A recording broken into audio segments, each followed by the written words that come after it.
Hello everyone, welcome to our institute Vigyan institute. तो बेटा आज के लेक्चर में जो हम डिस्कस करने वाले हैं वो बहुत इंपॉर्टेंट टॉपिक है, ठीक है। और उससे रिलेटेड क्वेश्चन एग्जाम में 110% आते ही आते हैं, ठीक है। तो इसको बहुत ध्यान से देखना और पूरी वीडियो को कवर अप करना है, ठीक है। तो पहले हम थोड़ा सा डिस्कस कर लेते हैं कि लास्ट जो हमारा लेक्चर था उसमें हमने क्या बात की थी। तो लास्ट लेक्चर में बेसिकली हमने एक नंबर 1 इलेक्ट्रिक करंट को समझा था एंड नंबर 2 जो हमने बात की थी वो ओम्स लॉ से रिलेटेड बात की थी और उसके वेरिफिकेशन को किस तरह से आप करोगे, उसको किस तरह से वेरीफाई करते हैं उसकी बात की थी। फाइन। तो आज हम लोग डिस्कस करने वाले हैं सबसे पहला टॉपिक जो है हमारा, जो हमारे डिफरेंट टाइप्स के रजिस्टर्स हैं उनको किस तरह से कंबाइन करोगे, ठीक है। तो कॉम्बिनेशन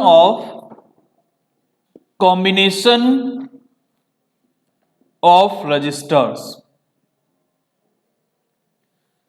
तो बेटा यहां पर जो कॉम्बिनेशन ऑफ रजिस्टर्स की हम बात करने वाले हैं, तो वो जो इंपॉर्टेंट चीज है इससे क्वेश्चन बनता ही बनता है। एक क्वेश्चन आपका ये मान के चलो 3 मार्क्स का बनेगा ही बनेगा, ठीक है।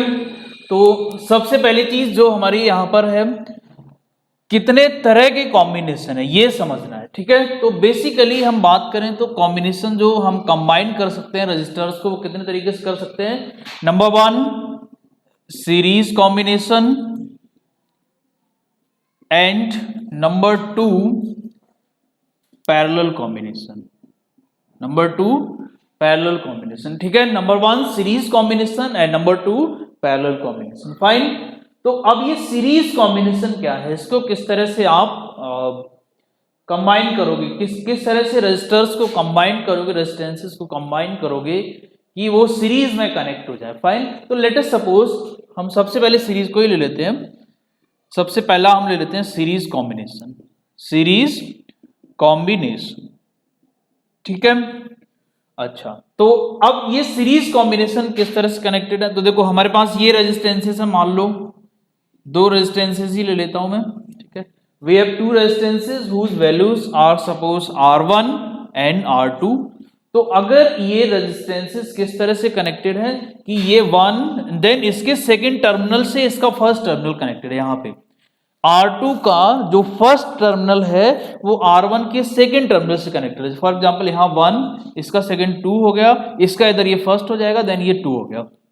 तो 1 to 1 2 कनेक्शन अगर है then we can say like this combination is what, series combination. Fine. तो ये जो हमने यहां पर कनेक्ट किए हैं रेजिस्टेंसेस, ये किस तरह के कॉम्बिनेशंस में कनेक्टेड है, सीरीज कॉम्बिनेशंस में कनेक्टेड है। फाइन। अच्छा, अब मैंने क्या किया, यहां पर एक बैटरी लगा दी या सेल लगा दिया। ये सेल लगा देता हूं मैं यहां पर अलोंग विद स्विच, ठीक है, अलोंग विद स्विच। ये हमारा हो गया स्विच के। ये बैटरी होगी, सपोज इसका पोटेंशियल डिफरेंस है V। बैटरी का जो पोटेंशियल डिफरेंस है वो कितना है, V है। और इनको मैंने इस पूरे के पूरे कॉम्बिनेशन को कहां कनेक्ट कर दिया, इस बैटरी के साथ कनेक्ट कर दिया। फाइन। तो अब क्या होगा कि यहां से कुछ करंट फ्लो होना स्टार्ट होगा। जैसे मैं स्विच को ऑन करूंगा कुछ करंट फ्लो होगा। नाउ द क्वेश्चन इज कि भाई ये जो करंट फ्लो होगा क्या ये करंट दोनों रेजिस्टेंसेस में इक्वल होगा या डिफरेंट होगा। फाइन। तो सबसे इंपॉर्टेंट चीज जो यहां पर है वो ये है, पहला पॉइंट मैं आपको बता देता हूं। नंबर 1 क्या है कि सीरीज कॉम्बिनेशन में जितना भी करंट फ्लो होगा, आई मीन जितना करंट बैटरी से सप्लाई किया जाएगा, ये बिल्कुल सेम करंट सारी रेजिस्टेंसेस में जाएगा। उनकी वैल्यू कुछ भी हो, डजंट मैटर, ठीक है। मींस R1 R2 और भी अगर resistances R3 R4 and so on, तो उनकी वैल्यू कुछ भी हो, उससे कोई फर्क नहीं पड़ेगा। जो करंट होगा हमारा टोटल, ये सारे के सारी रेजिस्टेंसेस में क्या होगा, सेम होगा और टोटल करंट के इक्वल होगा। तो पहला पॉइंट यहां पर क्या होगा, करंट इन ऑल रेजिस्टेंसेस और all registers is same and equals to the total current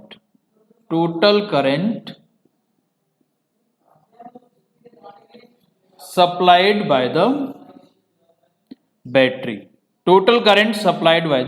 battery, ठीक है। मतलब बैटरी या सेल से जो टोटल करंट यहां से सप्लाई किया गया वो टोटल करंट जो होगा वही सारा का सारा करंट सारे के सारे रेजिस्टेंसेस में होगा।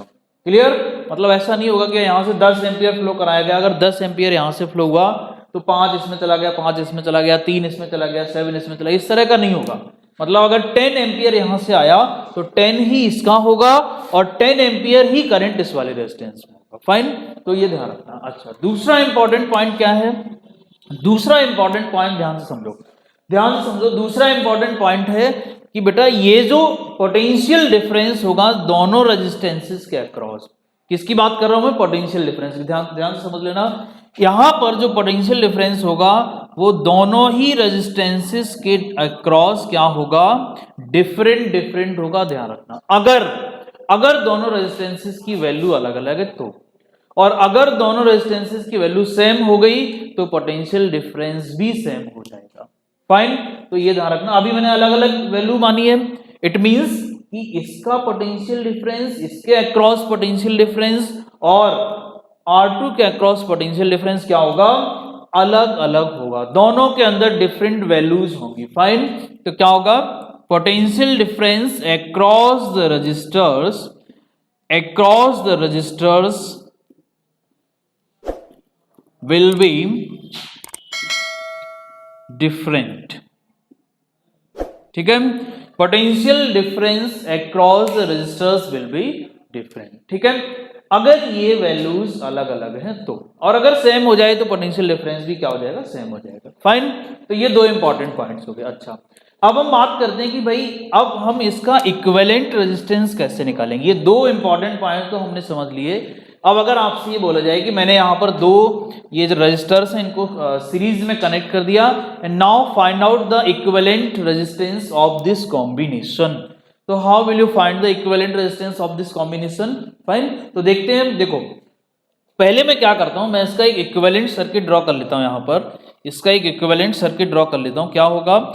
इन दोनों रेजिस्टेंसेस को हटा के इनकी जगह पर इसके इक्विवेलेंट एक और रेजिस्टेंस लगाऊंगा, और वो इसके इक्विवेलेंट मान लो मैंने यहां लगा दिया दिस। सेम बैटरी कनेक्ट की, सेल स्विच सब कुछ एग्जैक्टली सेम है। पोटेंशियल डिफरेंस बैटरी का V है, यहां से जो करंट फ्लो हुआ वो I जा रहा है, बट यहां पर मैंने इसको रेजिस्टेंस को क्या ले लिया? मान लो ये रेजिस्टेंस मेरा RS है, वो क्या है? इसका इक्विवेलेंट है, इसका इक्विवेलेंट है ये सर्किट। फाइन, इक्विवेलेंट मींस कि जो वैल्यू यहां पर ये रेजिस्टेंस शो कर रहा है वही एग्जैक्टली काम यहां पर इन दोनों रेजिस्टेंसेस के था। क्लियर? मतलब ये दोनों रेजिस्टेंसेस, जितना रेजिस्टेंस दोनों मिलकर ऑफर कर रहे थे करंट को, उतना ही रेजिस्टेंस ये वाला भी ऑफर करेगा। तो अब अगर मुझे इक्विवेलेंट रेजिस्टेंस निकालना है तो क्या करना पड़ेगा? देखो, अभी मैंने क्या बोला आपको? अभी मैंने क्या बोला? मैंने बोला कि करंट जो होगा वो सारी रेजिस्टेंसेस में क्या होगा? सेम होगा। उसके बाद मैंने क्या बोला कि पोटेंशियल डिफरेंस जो होगा हर एक रेजिस्टेंस में क्या होगा? डिफरेंट होगा। इट मींस जो ये पोटेंशियल जो मैंने अप्लाई किया यहां पर V, ये आगे जाके दोनों ही रेजिस्टर्स में डिफरेंट डिवाइडेड हो जाएगा। मींस हम लिख सकते हैं कि भाई जो पोटेंशियल डिफरेंस है ये क्या होगा? It will be V1 plus V2। Means कि जो V होगा यही तो जाएगा, इसका कुछ पार्ट R1 में जाएगा और बाकी का रिमेनिंग पार्ट R2 में जाएगा। So I can write it like V1 plus V2 is equals to total potential difference of this battery. अब अगर मैं ओम्स लॉ अप्लाई कर दूं इस इक्विवेलेंट सर्किट में और इस ओरिजिनल सर्किट में, देन व्हाट हैपेंस? देखते हैं। यूजिंग ओम्स लॉ, तो देखो जरा क्या आएगा। अगर मैं इक्विवेलेंट सर्किट की बात करता हूं तो यहां से मुझे V इज इक्वल्स टू क्या मिलेगा? IRS। V is equals to क्या मिलेगा? IRS। और R1 के लिए क्या होगा? इस यहां पर R1 के लिए अप्लाई करूं अगर मैं फॉर R1 तो क्या मिलेगा? V1 is equals to IR1, and for R2 क्या होगा? B2 is equals to IR2। तो ये दो वैल्यूज मिल गई, V1 V2, और यहां पर V मिल गया। ठीक है, अब इन दोनों वैल्यूज को आपको कहां रखना है? इक्वेशन नंबर 1 में रखना है, ये इस वैल्यू में रखना है। फाइन, तो रख देते हैं इसमें, देखते हैं क्या आएगा। तो ये जो टर्म आएगी हमारी वो बेसिकली क्या आएगी?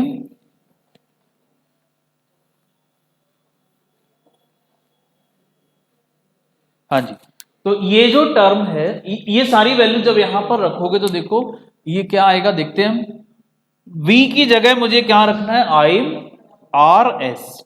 अच्छा, v1 की जगह मुझे क्या रखना है, v1 की जगह रखना है मुझे आई आर वन, और v2 की जगह क्या रखना है, I R two. I common आ जाएगा, हम क्या बचेगा, R S is equals to R one plus R two.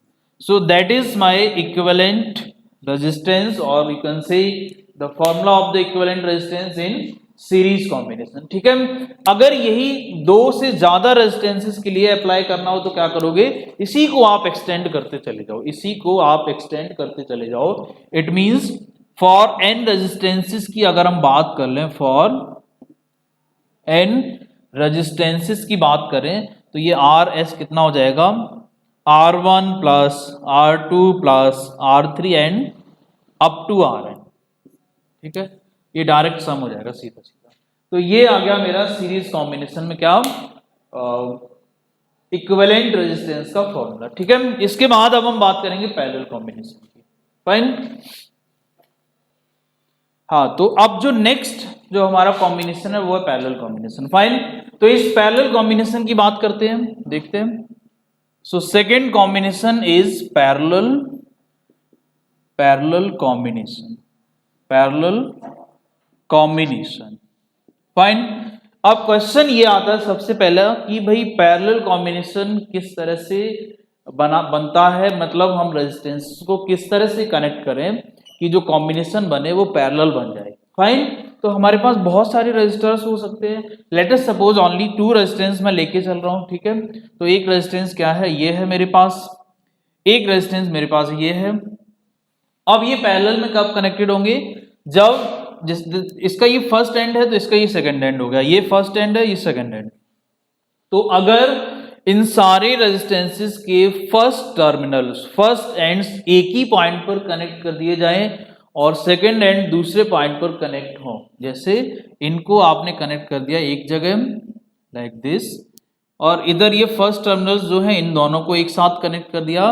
So now this is what, this is called parallel combination. अब इसके अक्रॉस मैंने यहां पर एक बैटरी लगा दी या सेल लगा दिया अलोंग विद स्विच। ठीक है, इसका पोटेंशियल डिफरेंस V है।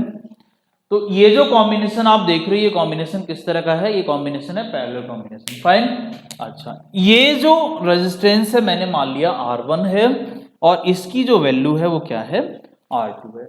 तो अब क्या होगा, यहां पर यहां भी कुछ इंपॉर्टेंट कंक्लूजन सामने आएंगे। ठीक है, कुछ इंपॉर्टेंट कंक्लूजन सामने आएंगे। सबसे पहला कंक्लूजन जो आएगा वो क्या आएगा, पहला कंक्लूजन ये है कि जैसे सीरीज कॉम्बिनेशन में करंट सभी रेजिस्टेंसेस में सेम था, एग्जैक्टली सिमिलर तरीके से यहां पर क्या होगा, सारे के सारे रेजिस्टेंसेस का पोटेंशियल डिफरेंस सेम होगा। क्लियर, चाहे उनकी वैल्यू कुछ भी हो, चाहे रेजिस्टेंसेस की वैल्यू कुछ भी हो, उससे कोई फर्क नहीं पड़ने वाला। मींस रेजिस्टेंसेस की वैल्यू कुछ भी हो, जो हमारा पोटेंशियल डिफरेंस होगा across these resistances, it will be same. और किसके इक्वल होगा, ये होगा जो बैटरी का टोटल पोटेंशियल डिफरेंस है, टोटल ईएमएफ है। ठीक है, तो हम ये कह सकते हैं कि भाई इसके अक्रॉस पोटेंशियल डिफरेंस क्या है, V है, क्योंकि ये V है तो ये भी V होगा। ठीक है, यहां भी V होगा, पैरेलल में सेम होता है। बट यहां पर करंट क्या होगा, करंट डिफरेंट होगा। क्यों, क्योंकि ये पैरेलल कॉम्बिनेशन, करंट दोनों ब्रांचेस में डिफरेंट डिफरेंट जाएगा। अगर दो ही है तो दो ब्रांच होगी, तीन है तो तीन ब्रांच बन जाएंगी, चार भी बन सकती है, n ब्रांचेस भी हो सकती हैं। ठीक है, सो हम कह देंगे कि अगर यहां से I करंट मैंने सप्लाई किया, टोटल करंट यहां सेल से या बैटरी से I सप्लाई हुआ, तो ये करंट कहां जाएगा, कुछ पार्ट तो R1 में चला जाएगा। सपोज ये I1 कहां चला गया, R1 पार्ट में चला गया, बाकी का रिमेनिंग पार्ट कहां जाएगा, I2 अगर मैं उसको लेट कर लेता हूं तो ये चला जाएगा किसमें, R2 में चला जाएगा। फाइन, मींस I1 चला गया R1 में और I2 कहां चला गया, R2 में चला गया। क्लियर है। अच्छा, तो पहला पॉइंट क्या बनेगा मेरा, potential difference across each register is same and equals to the potential difference of cell और बैटरी। ठीक है, मतलब जो आपने बैटरी और सेल से अप्लाई किया है उसी के इक्वल होगा सभी के सभी रेजिस्टेंसेस का पोटेंशियल डिफरेंस, सारे के सारे रेजिस्टेंसेस का पोटेंशियल डिफरेंस। फाइन। दूसरा जो इंपॉर्टेंट कंक्लूजन है यहाँ पर वो क्या है कि करंट जो होगा वो डिफरेंट होगा। करंट क्या होगा, सभी के सभी रेजिस्टेंसेस में डिफरेंट होगा, provided their value of resistance is different. Means यहाँ जो रेजिस्टेंस की वैल्यू है वो अगर डिफरेंट है तो करंट भी सभी में क्या होगा, डिफरेंट होगा। और अगर value of resistance is same in all the resistances or is same in some of the resistances and in some of the resistances it is different, then क्या होगा, यहाँ पर जिसमें सेम वैल्यू ऑफ रेजिस्टेंस होगा उसमें current same हो जाएगा, और जिसमें रेजिस्टेंस की वैल्यू डिफरेंट होगी उसमें करंट क्या हो जाएगा, डिफरेंट हो जाएगा। सो हम ये लिख सकते हैं, अभी हमने क्योंकि दोनों वैल्यूज डिफरेंट ली हैं तो क्या होगा कि करंट इन all resistances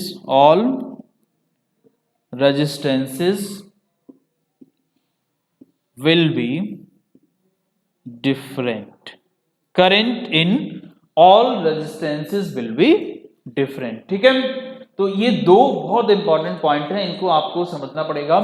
अब आ जाता है कि भाई यहां तक तो हमें बात समझ आ गई, अब आगे की कहानी क्या है, आगे हमें क्या करना है। ठीक है, तो अब अगेन जैसे हमने सीरीज कॉम्बिनेशन किया था, क्या किया था, सीरीज कॉम्बिनेशन में हमने इसका इक्विवेलेंट रेजिस्टेंस निकाला था। फाइन। सिमिलरली मुझे यहां भी इसका इक्विवेलेंट रेजिस्टेंस निकालना पड़ेगा, पैरेलल कॉम्बिनेशन में भी इक्विवेलेंट रेजिस्टेंस निकालना पड़ेगा। क्लियर, कैसे निकलेगा जरा ध्यान से समझ लो। तो अब इसका इक्विवेलेंट बनाना पड़ेगा, तो मान लो मैंने यहां पर एक इक्विवेलेंट सर्किट बना लिया, इसका मैंने एक इक्विवेलेंट सर्किट बना लिया। ठीक है, और मैंने उसका रेजिस्टेंस लेट कर लिया, क्या है, ये आरपी है। इसका रेजिस्टेंस मैंने क्या लेट कर लिया, ये आरपी है, और यहां पर ये पोटेंशियल मैंने वी अप्लाई किया, ये स्विच है कि करंट वही आई फ्लो हो रहा है। ठीक है, तो अब जरा ध्यान से समझो कि भाई यहां से जो करंट आई गया था वही तो दो पार्ट में डिवाइड हुआ था। क्लियर, जो करंट आई था वही तो दो पार्ट में डिवाइड हुआ था। इट मींस क्या होगा कि जो आई करंट होगा जो, वो कहां जाएगा, ये दो पार्ट में जाएगा, I1 plus I2। Means I जो टोटल करंट था ये कहां जाएगा, I1 प्लस I2 में जाएगा। क्लियर, तो देखते हैं जरा हम, तो ये I कितना आ गया, I1। अब देखो ओम्स लॉ अगर आप लगाओगे यहां पर तो ये I और I1 I2 की वैल्यूज भी निकाल सकते हो। क्या आएगी वैल्यूज, देखो यूजिंग ओम्स लॉ, इसको मैं अगर इक्वेशन 1 दे दूं तो यहां पर यूजिंग ओम्स लॉ को अगर आप यूज करते हो तो क्या होगा, इक्विवेलेंट सर्किट में अगर आप I निकालोगे तो क्या आएगा, I is equals to V upon RP आ जाएगा। I is equals to V upon RP आ जाएगा। I1 क्या आएगा, I1 क्या है, R1 जो R1 रेजिस्टेंस है इसमें करंट कितना आ जाएगा, V upon R1। Similarly I2 क्या आ जाएगा, I2 आ जाएगा V अपॉन R2। अब ये तीनों वैल्यूज आपने कहां रखनी है, इस इक्वेशन 1 में रखनी है। तो यहां पर रखोगे, यहां पर पुटिंग इन इक्वेशन 1, तो 1 इक्वेशन में रखोगे क्या मिलेगा, देखो V upon RP is equals to V upon R1 plus V upon R2। ठीक है, तो ये रफ कर देता हूं नीचे का।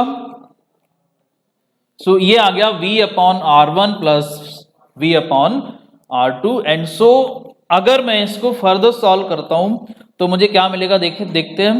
देखो V क्या होगा, दोनों तरफ से कैंसिल आउट हो जाएगा बिकॉज कॉमन आ जाएगा। सो जो हमें वैल्यू मिलने वाली है यहां पर वो क्या मिलेगी, 1 upon RP is equals to 1 upon R1 plus 1 upon R2। ये क्या है, ये हमारी वैल्यू है किसकी, equivalent resistance in parallel combination. Fine, equivalent resistance in parallel combination. देखिए कितना बेहतरीन फॉर्मूला है ये। ठीक है, बट ध्यान क्या रखना है यहाँ पर, ये अभी आपको इक्विवेलेंट वैल्यू नहीं मिली है, ये इक्विवेलेंट रेजिस्टेंस तो आरपी है, लेकिन ये वैल्यू किसकी आ रही है, 1 अपॉन आरपी की। तो हमें क्या करना पड़ेगा, आरपी निकालना पड़ेगा। आरपी कैसे निकलेगा, RP is equals to, LCM लोगे तो क्या आएगा, एलसीएम ले लो, ये स्टेप कर देते हैं। 1 अपॉन, देखिए कितना आएगा, 1 अपॉन आरपी इज इक्वल्स टू, इधर एलसीएम ले लोगे R1 R2 और इधर क्या बनेगा R1 प्लस R2, इनका एलसीएम लेना है, एलसीएम लेके यहां बन गया R1 प्लस R2। सो ये क्या बनेगा, अगर मैं इसको रिवर्स कर दूं, आरपी क्या हो जाएगा R1 R2 upon R1 plus R2, R1 R2 upon R1 plus R2। तो ये जो बना है मेरा, ये क्या बना है, ये हमारा यहां पर इक्विवेलेंट रेजिस्टेंस निकला है in parallel combination, equivalent resistance in parallel combination if two resistances are connected. अब सपोज मान लो कि दो से ज्यादा रेजिस्टेंसेस कनेक्टेड है, तब क्या करोगे, तो इसी को आगे एक्सटेंड कर देना है। अगर आपके पास दो से ज्यादा रेजिस्टेंसेस है देन व्हाट हैपेंस, यही आगे एक्सटेंड हो जाएगा। कैसे एक्सटेंड हो जाएगा, इसको आप इस तरह से लिख दो, 1 अपॉन RP is equals to 1 upon R1 plus 1 upon R2 plus 1 upon R3 and so on, ठीक है, एंड सो ऑन, फाइन। तो ये हमारा इक्विवेलेंट रेजिस्टेंस का फॉर्मूला है इन पैरेलल कॉम्बिनेशन, फाइन। चलिए हाँ, तो बेटा अब जो हम अभी इसमें जो टॉपिक डिस्कस करेंगे वो ओम्स लॉ तक तो हमने बात कर ली थी, ठीक है। ओम्स लॉ के बाद जो ये टॉपिक है ये बहुत इंपॉर्टेंट टॉपिक है, तो देखते हैं जरा क्या है इस टॉपिक में। आपने लास्ट लेक्चर में पढ़ा था कि ओम्स लॉ में एक कांस्टेंट आया था, क्लियर, और वो कांस्टेंट क्या था, R, जिसको R से मैंने रिप्रेजेंट करा था। तो ये R क्या है उसके बारे में सबसे पहले हम डील करेंगे, ठीक है। तो देखते हैं, तो ये रेजिस्टेंस जो पैरामीटर था हमारा, ओम्स लॉ में हमने क्या बात की थी, ओम्स लॉ जो था हमारा उसमें क्या आया था, R is equals to V upon I, और ये क्या होना चाहिए, ये कांस्टेंट होना चाहिए, ये सब हमने पढ़ लिया था, फाइन। तो अभी हम जो इसमें डिस्कस करने वाले हैं वो क्या डिस्कस करने वाले हैं कि ये R क्या है, ये R है क्या, क्लियर। तो उस दिन मैंने लास्ट लेक्चर में आपको बताया था कि भाई ये R क्या था, रेजिस्टेंस था, ये R क्या था, रेजिस्टेंस था। लेकिन ये रेजिस्टेंस एक्चुअली है क्या, ठीक है, ये रेजिस्टेंस एक्चुअली है क्या, पहले हम इसको समझेंगे, देन फिर हम सीरीज पैरेलल कॉम्बिनेशन पर जाएंगे, ठीक है, series parallel combination of resistances. तो पहले हम समझ लेते हैं कि रेजिस्टेंस क्या है, ऐसी क्या चीज है ये रेजिस्टेंस। तो देखो नाम से ही क्लियर है, रेजिस्टेंस, रेजिस्टेंस मींस रजिस्ट करना, रजिस्ट करना का मतलब किसी का विरोध करना, ठीक है, रजिस्ट करना, रेजिस्टेंस का मतलब क्या है, रजिस्ट करना, क्लियर। रजिस्ट मींस विरोध करना, फाइन। तो विरोध किसका होगा, अपोज, रजिस्ट और oppose you can also write it like oppose, ठीक है। तो अब ये अपोज किसका होगा, यहां पर रेजिस्टेंस मींस अपोज करना, तो यहां पर सर्किट में, इलेक्ट्रिक सर्किट में किसका अपोज होगा, पहला क्वेश्चन, ठीक है। तो देखो जो करंट फ्लो होता है वो किसकी वजह से होता है, जब हम चार्ज को फ्लो कराते हैं किसी बैटरी के हेल्प से किसी भी कंडक्टर में, तो उसी को बोलते हैं कि भाई करंट फ्लो हो रहा है। So basically what is the current, rate of flow of charge, clear. तो ये जो चार्ज फ्लो करता है जब किसी कंडक्टर में, तो उस कंडक्टर की अपनी नेचुरल टेंडेंसी होती है कि वो क्या करेगा, वो जो है अपनी नेचुरल टेंडेंसी, नेचुरल प्रॉपर्टी की वजह से क्या करेगा, उस चार्ज के फ्लो होने का अपोज करेगा, उसको रजिस्ट करेगा, उसको रोकेगा, क्लियर। तो यही जो प्रॉपर्टी है कि the property or the tendency of any conductor to resist or to oppose the flow of charge is known as what, resistance, clear. So resistance is nothing but the property or tendency of any conductor to oppose the flow of the charge through that conductor, fine। ये होगी resistance की definition. अब बात आती है कि भाई क्या रेजिस्टेंस सारे कंडक्टर्स में सेम होता है, या कुछ ऐसे कंडक्टर्स हैं जिनमें ज्यादा हो, कुछ ऐसे कंडक्टर्स हो जिनमें कम हो। तो बेटा यहां पर अगर मैं आपको बताऊं तो रेजिस्टेंस जो है वो हर एक कंडक्टर का डिफरेंट होता है, मतलब ये रजिस्ट करने की जो प्रॉपर्टी होती है, चार्ज के फ्लो को रजिस्ट करने की जो प्रॉपर्टी होती है, ये हर एक कंडक्टर की क्या होगी, अपनी अलग अलग प्रॉपर्टी होगी, फाइन। सो वी कैन से कि रेजिस्टेंस हर एक कंडक्टर का सेम नहीं होता है, फाइन। इट मींस ये डिफरेंट होता है, और डिफरेंट होता है इसका मतलब ये कैसे, और कौन से ऐसे पैरामीटर्स हैं जिनके ऊपर ये डिपेंड करता है, तो अभी हम उसकी बात करेंगे, ठीक है। बट उससे पहले हम इसकी यूनिट देख लेते हैं। तो एसआई यूनिट क्या है हमारी, आर का फॉर्मूला आपने पढ़ा है V अपॉन आई। तो V अपॉन आई क्या है, V is voltage, I is current. So हम यहां से देखेंगे तो क्या आ जाएगी एसआई यूनिट, वोल्टेज की यूनिट होती है वोल्ट, और करंट की होती है क्या, एम्पियर। सो हम ये कह देंगे कि इसकी एसआई यूनिट क्या होगी, वोल्ट पर एम्पियर, जिसका दूसरा नाम क्या दिया गया, जिसका दूसरा नाम दिया गया ओम, जिसका दूसरा नाम क्या दिया गया, ओम। क्लियर। और इसको रिप्रेजेंट करने का साइन क्या है, ये है, ठीक है। तो that is the unit of resistance, SI unit of resistance. अब यहां पर एक बहुत इंपॉर्टेंट डेफिनेशन पूछी जाती है कि भाई 1 ओम क्या है, 1 ओम क्या है, 1 ओम को किस तरह से डिफाइन करोगे। तो 1 ओम तो आपको पता है रेजिस्टेंस की यूनिट है, लेकिन इस रेजिस्टेंस की यूनिट को डिफाइन कैसे करो, 1 ओम है क्या एक्चुअली। तो यहां पर आप देखो R इज इक्वल्स टू क्या है, V अपॉन आई।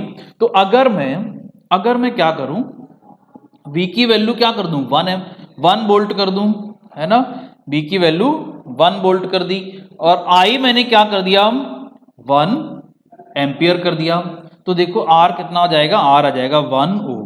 क्यों, क्योंकि 1 अपॉन 1 1 हो जाएगा। सो इट मींस 1 ओम क्या है, 1 ओम एक रेजिस्टेंस है किसी भी कंडक्टर का, जब हम उसमें 1 वोल्ट का पोटेंशियल अप्लाई करके, 1 वोल्ट का पोटेंशियल डिफरेंस उसके अक्रॉस लगा के उसमें 1 एम्पियर का करंट फ्लो करते हैं। क्लियर। तो इट मींस अगर किसी भी कंडक्टर में 1 वोल्ट की बैटरी लगाने से, 1 वोल्ट का पोटेंशियल डिफरेंस लगाने से क्या हो, उसमें 1 एम्पियर का करंट फ्लो हो जाए, then we can say it's resistance will be 1 Om.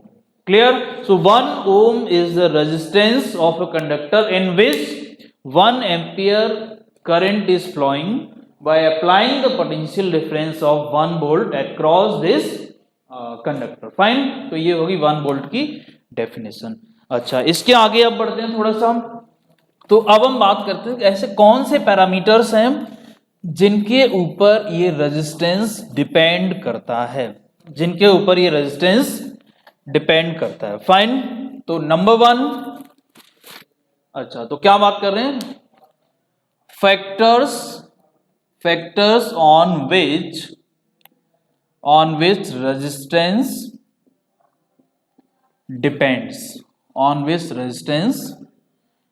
Depends, fine.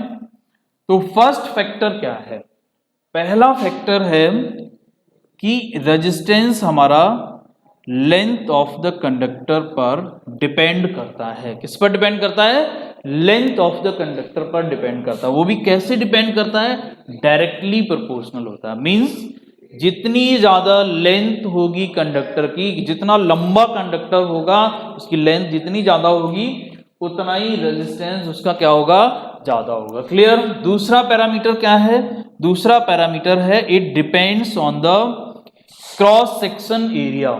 Clear. It depends on the cross section area. समझ आ गई बात। इट मींस, अच्छा ये क्रॉस सेक्शन पे कैसे डिपेंड है, इनवर्सली डिपेंड है। इसका मतलब कि जितना ज्यादा क्रॉस सेक्शन एरिया होगा रेजिस्टेंस हमारा उतना ही क्या हो जाएगा, कम हो जाएगा। क्रॉस सेक्शन एरिया का क्या मतलब है, ये मार्कर है। फाइन। अब ये जितना ज्यादा चौड़ा हो जाएगी, जितना ज्यादा मोटा होगा उतना ही इसका ज्यादा क्रॉस सेक्शन एरिया होगा। ये हमारा क्रॉस सेक्शन एरिया। फाइन।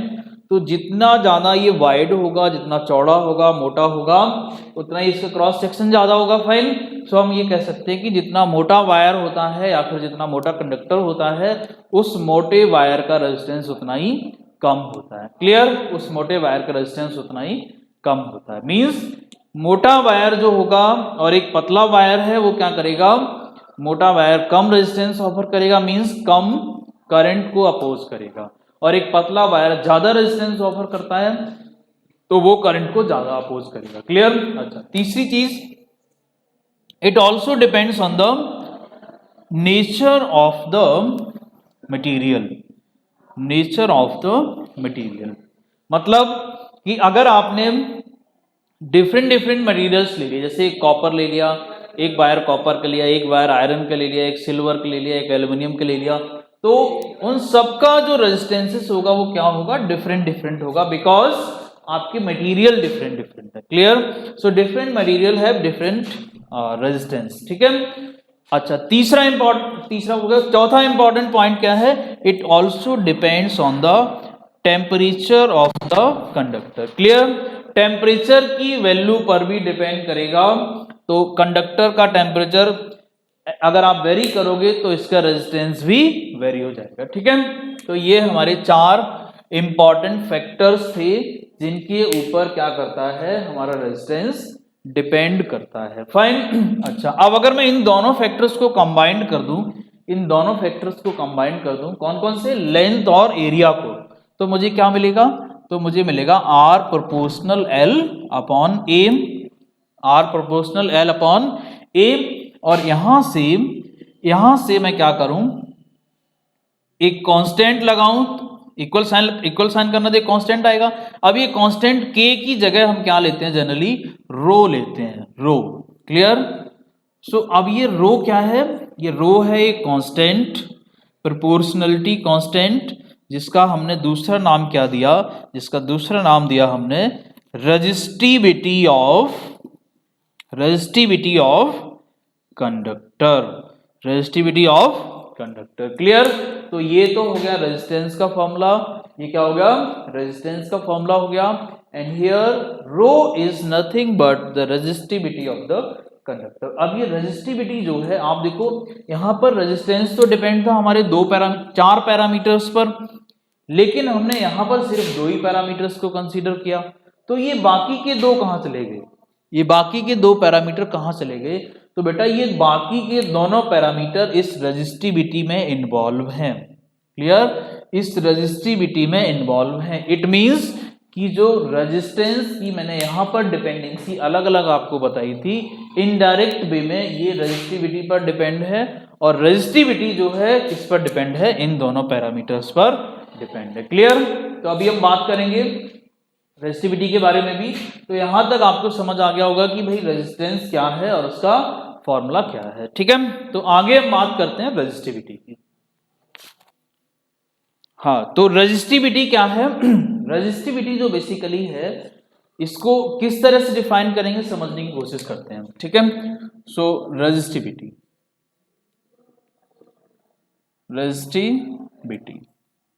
अब देखिए, अभी मैंने आपको बताया कि रेजिस्टेंस क्या होता है, resistance is nothing but rho L upon A.